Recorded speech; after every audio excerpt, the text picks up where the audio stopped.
Hi, everyone. Welcome to Entheogen Academy, your premier source of education, information, harm reduction on the use of psychedelics and entheogen compounds for health, optimization, and well-being. I'm Shelley DeMarco. I'm one of the founders of Entheogen Academy. And here with me, I have Ana Medila, our other co-founder. Hi, everyone. Thank you so much for having me. It's such a pleasure to be back. And today we are bringing a topic that we've kind of discussed yesterday. We touched on the benefits of microdosing on the use of alcohol.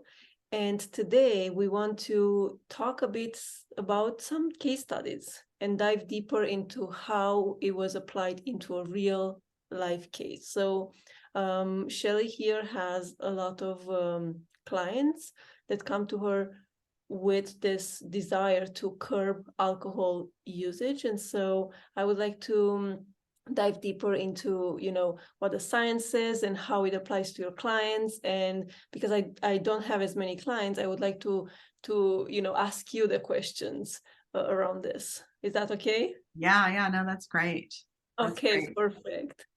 Okay, so tell me about this. How does it work when clients come to you and they want to use less alcohol? Okay. Yeah. Well, first I want to back up and talk a little bit about some of the scientific evidence that has come from real double-blind studies. NYU had a double-blind study where they used psilocybin to help people that were in an alcoholic state. They wanted to really cure or just reduce their use of alcohol, I guess would be the better way to say that.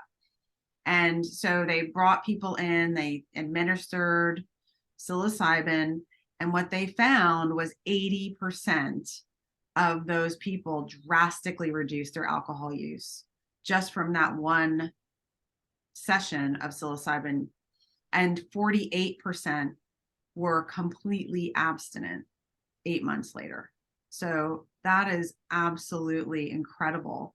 And it's one of the most successful treatments for alcoholism or reducing alcohol use right now that we know of. And so what I found, and I kind of told my story yesterday, was it was pretty seamless for me, just microdosing. But as I had client after client come to me saying, I know I'm drinking too much, I really need to cut back. I found that, through helping them with their microdosing protocol and kind of dialing it in, they were able to first, kind of cut out the weekday drinking. It's not like we don't kind of approach it where it's like, oh, now you're microdosing, you don't need to drink anymore. It's really like, let's set reasonable goals. And so we cut out the weekday drinking and substitute it with their microdosing protocol. And so then they'd be left at the weekends where they might still engage with time with their friends. But what they started finding was even that they were starting to drink less, so people that had friends centered around wine drinking, as an example, and they would go and have bottles and bottles of wine, they found that they were, maybe still drinking with their friends, but they found they were cutting back. And some people were actually just completely able to eliminate alcohol altogether and found that they just felt it wasn't necessary. They'd have a glass of sparkling water, and they actually found it really cool to experiment with creating new non-alcoholic drinks like refreshers and things that had, cucumber and mint and other delicious flavors that were still really satisfying and made them feel like they were doing something special, but weren't having the alcohol, the detriment of the alcohol, and so it was something that was really remarkable to me, that it just kind of naturally happened that person after person, especially women, were coming to me saying, I just really want to cut back. I know this is approaching being a problem, if not already a problem. So it was just a natural side effect, I felt like, of their microdosing protocol when you incorporated some of these important practices that we're going to be teaching in Beyond Microdosing. And that this is like one of the things I want to talk to you about today is I feel like when we created Beyond Microdosing, it was with this specific intention of helping people use their microdosing protocol in a more expanded way. Because a lot of times what I was finding, and I don't know about you, and I'm going to ask you in a second, but what I was finding is like people were microdosing and they were like, yeah, I don't really feel anything. I don't feel any different. And so it was through these, through talking with you and creating this course that we found that we incorporated other practices that were elevating the experience of microdosing. So can you talk a little more to me about some of those practices? Yeah, I mean that's definitely one of the questions that people come to me as well when we start the microdosing coaching is like, well, first of all, they don't know if they are doing it right, and they don't know what's their threshold or where to stop or how much to take, and then if they're doing it correctly. And the question of if they're doing it correctly comes from the fact that what they do is they just take the microdose and then they go about their day in a similar way. And what I found from my practice and then with clients is that the importance of intention set and setting, which is, everyone talks about it, but it's very important to know how to do it, right?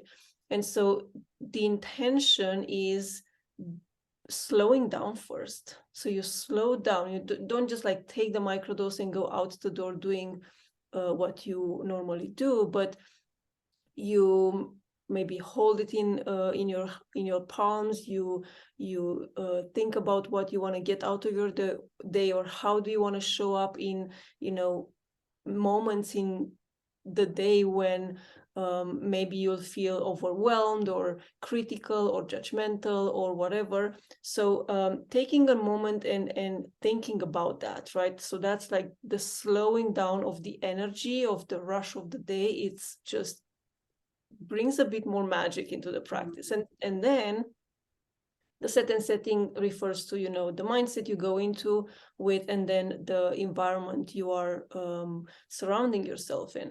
So I had people that said, oh my God, I can't actually microdose and go about my day because I'm more anxious.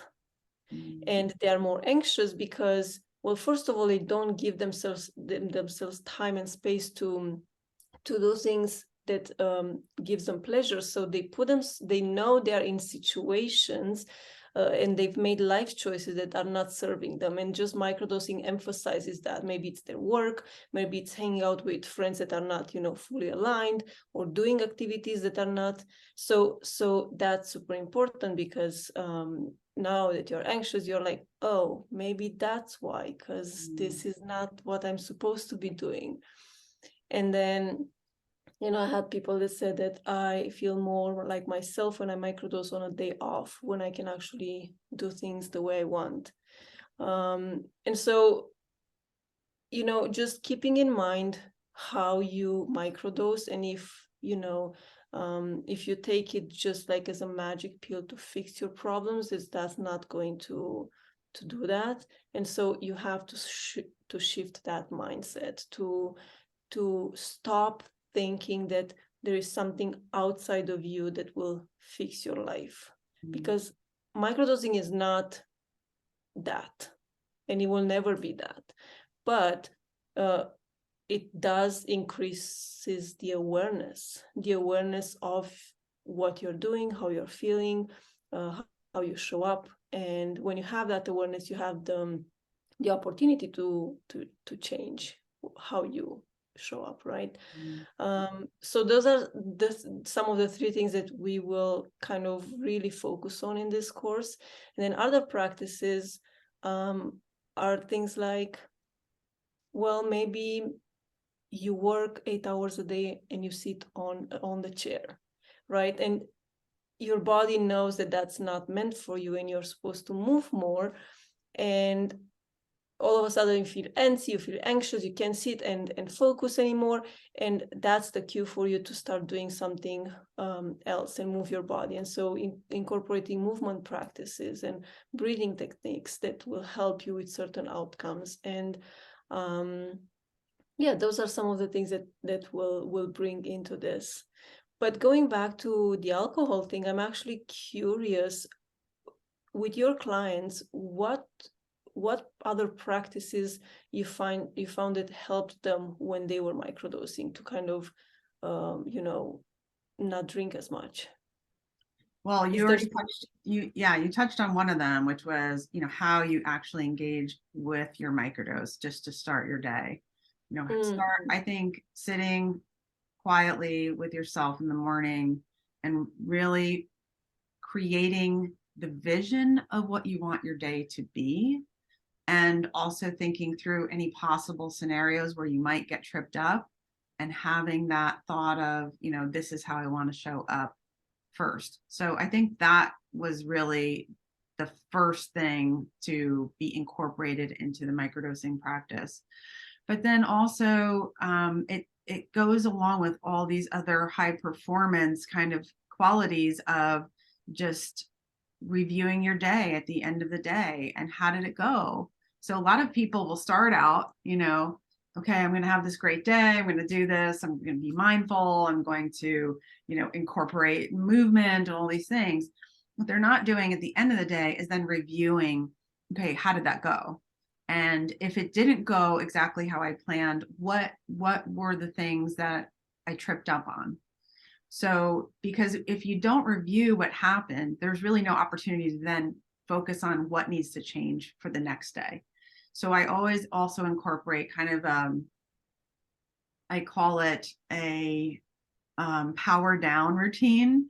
So it's like as we are going through our day and then we kind of get ready for bed, it's like, what are you doing to really release the day and prepare for tomorrow? So it's really, we start tomorrow through our ending of our day today.